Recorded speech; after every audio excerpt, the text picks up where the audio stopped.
Hello friends, আজকে আমি নিয়ে এলাম 12 দিনের আপডেট। তো আমার ফার্মে নিচে এখন প্লেসমেন্ট করার জন্য আমি নিচেটা রেডি করে নিয়েছি।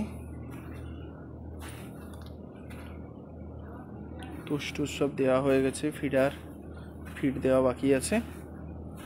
তো এটা ফিড দেওয়ার পরে আপাতত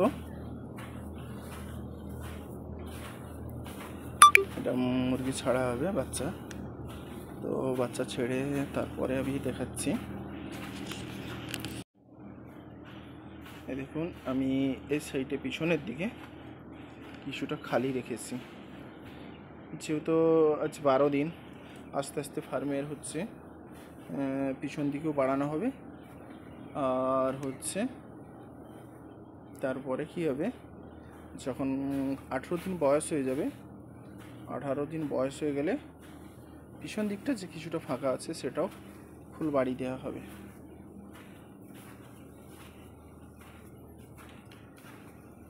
দেখুন, পিছন দিকটা ফাঁকা আছে, দিকটাও ফুল বাড়ি দেওয়া হবে। এটা কুলিং প্যাড আছে সাইডে, তো বর্ষার জন্য কুলিং প্যাডের দিকে এখন ছাড়ছি না। আর পাইপলাইন দেখুন পরিষ্কার করা হয়ে গেছে, নিপেল ট্যাঙ্কার H2O2 দিয়ে একবারে ক্লিয়ার করে দিয়েছি। তারপরে এখন চকচকে হয়ে গেছে। সব ফিডার নিয়ে আসছে আমার কাকু।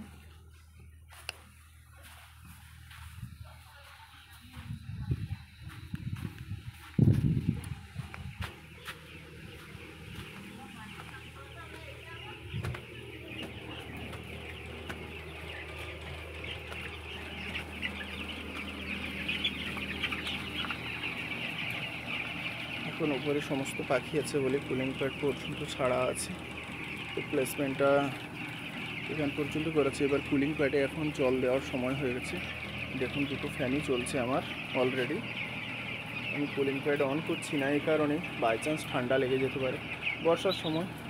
তো পাখি এখন পর্যন্ত তো পাম্পিং করছে না, জাস্ট 29.5 ডিগ্রি টেম্পারেচার দরকার ছিল, তো সেটা এখন বর্তমানে 30 হয়ে গেছে।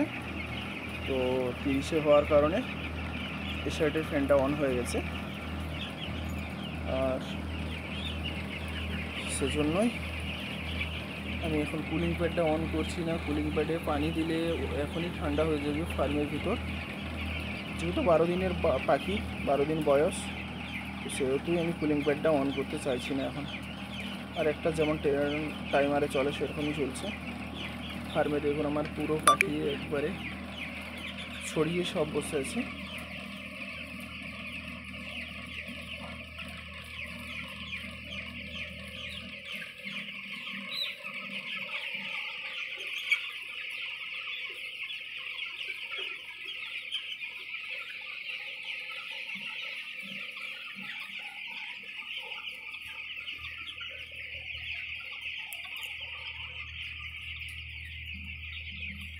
আর আজকে আপনাদেরকে একটা জিনিস দেখাবো, যেমন ওয়াটার প্রেসার রেগুলেটর আছে, তার জলের লেভেলটা নিচে করা আছে। তো সেহেতু আমি একটু জলের লেভেলটা, এই দেখুন জলের এই লাল বলটা আছে এখানে দেখতে পাচ্ছেন, এই দেখুন লাল বলটা,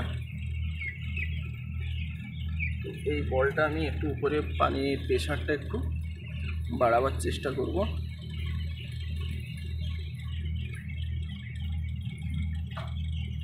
দেখুন নিয়ে আসছি,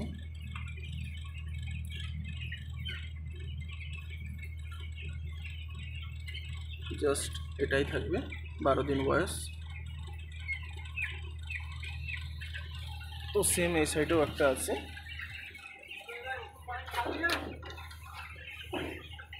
এই সাইডেও একটা আছে। এই সাইডেরটা করা হয়ে গেছিলো কিন্তু এটা হয়েছিল না, তো আপনাদেরকে দেখাবার জন্য।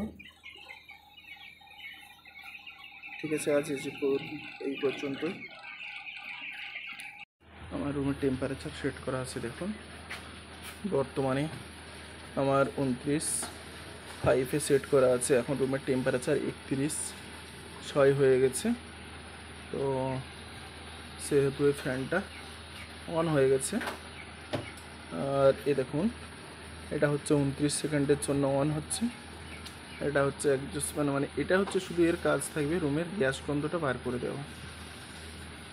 আর অতিরিক্ত যখন হচ্ছে গরম পড়ে তখন ঠান্ডা করতে থাকবে, কন্টিনিউ চলবে।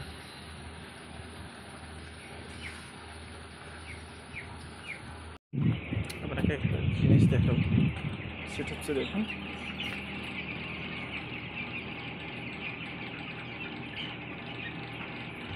Cooling pad. যেহেতু আমার রুমের টেম্পারেচার এখন 31 ডিগ্রি আছে, সেহেতু এই ফ্যানটা অন হয়েছে। দেখলে বুঝতে পারবেন, দুটো ফ্যানই চলছে। তো আমার কুলিং প্যাড দেখুন অন হয়ে গেছে।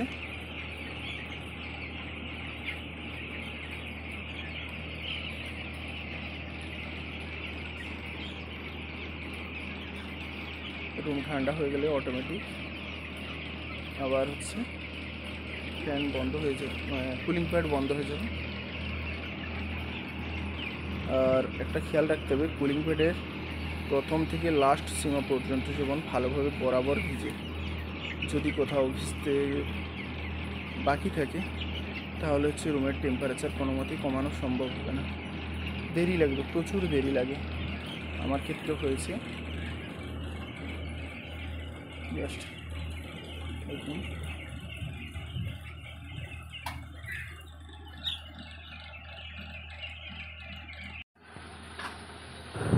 জাস্ট 5 মিনিট হয়েছে, কুলিং প্যাডটা অন করা হচ্ছে। দেখুন টেম্পারেচার কমে গেছে, 31.5 ছিল 31.2 হয়ে গেছে।